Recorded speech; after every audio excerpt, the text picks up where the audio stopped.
I had a friend who was running with me through the winter, and she was having a hard time getting traction on the ice. And I was moving along, and we were running together, and she just looked at me with a puzzled look and said, "How do you keep going on the ice? How do you make sure that you get a solid footstep every time you land?" And I said to her that the trick for me in running in the winter, and especially on the ice, is that you just have to make sure that you keep your steps small and fast and light. And that's the trick. This is not to try to take long steps or try to get further than you might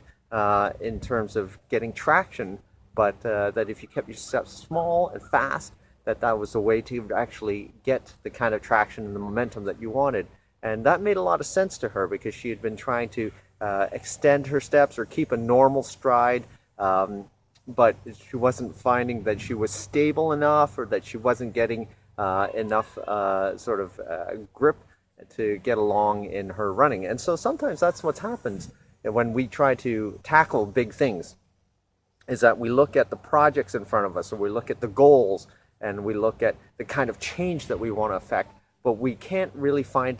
the way to get the traction that we want because we're trying to bite off too big chunks. We're trying to take too big a stride instead of taking the small steps and doing the small things that count and actually breaking up those big projects, those big goals, those big changes that we want to see affected into the smaller manageable ones. And so sometimes I think that that's all we need to do, is we have to break it down into things that we can manage, the small things that we can do, the things that we can